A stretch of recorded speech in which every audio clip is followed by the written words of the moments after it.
j'ai rencontré mon meilleur ami en primaire. On avait amené tous les deux nos Game Boy à l'école, un jour, et on s'était assis ensemble à la pause déjeuner, quand on avait remarqué quelque chose en commun. J'avais Pokémon bleu avec un Florizard, il avait Pokémon rouge et un Dracofeu. Lui et moi on combattait quand on pouvait et on est devenus super potes. Les années passèrent, on continuait à jouer à Pokémon, même jusqu'au collège. Par toutes les versions et générations de Pokémon où nous sommes passés, on ne s'en lassait jamais. Alors qu'on allait vers le lycée, nous avions dû partir chacun d'un côté. On n'a pas pu trop se parler après ça. Nos vies étaient occupées par les études. Je ne pensais pas retrouver l'amitié que nous avions eue. Puis, Pokémon Diamant et Perle sont sortis en 2007 et nous avions retrouvé notre point commun. Quelques semaines après la sortie, nous nous combattions et parlions comme au bon vieux temps, grâce au Wi-Fi. Mon ami m'a dit qu'il prévoyait rejouer à sa version rouge d'un peu.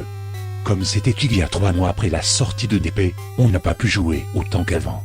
Je lui ai demandé pourquoi il voulait rejouer avec cette cartouche poussiéreuse, et il m'a répondu « Je ne sais pas, peut-être que je trouverai quelque chose que personne n'a encore vu ».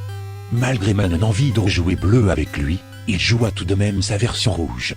Après avoir commencé son voyage, je ne lui ai plus parlé. 3 semaines plus tard, je reçus un appel de ses parents. Bien qu'il n'ait jamais rien eu de tel de sa vie, il est mort de ce qui paraissait être une crise d'épilepsie intense. Il était seul dans sa chambre jusqu'à ce que son colocataire, malheureusement arrivé trop tard, l'a trouvé sur le sol, sans vie, et avec ses écouteurs préférés aux oreilles. Je rejoignis la famille aussi vite que possible pour assister aux funérailles.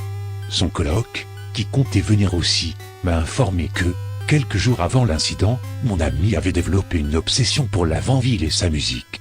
Mon ami voulait devenir ingénieur du son après les études et disposait déjà d'une grande variété de matériel. Il avait toujours été capable de reconnaître des sons que je ne pouvais pas reconnaître. Quand il a redécouvert la Vanville, il a ripé l'audio sur son ordi et a commencé des expérimentations. Plus tard, il a réussi à trouver un RIP rare de la musique de la Vanville provenant de la toute première version distribuée de la version verte, exclusive au Japon.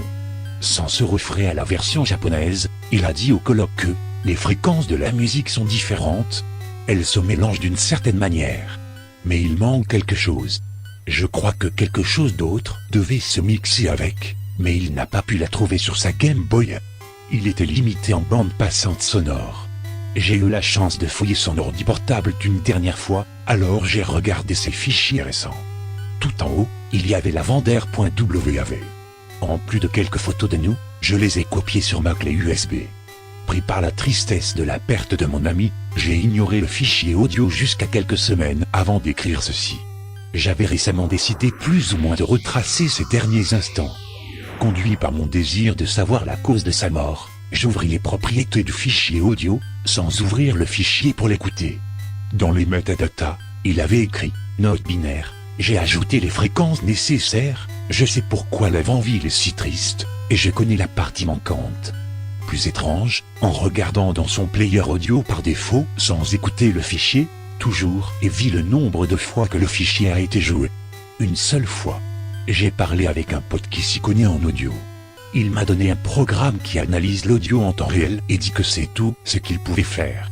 Cette vidéo, c'est l'enregistrement du fichier joué dans ce dit logiciel.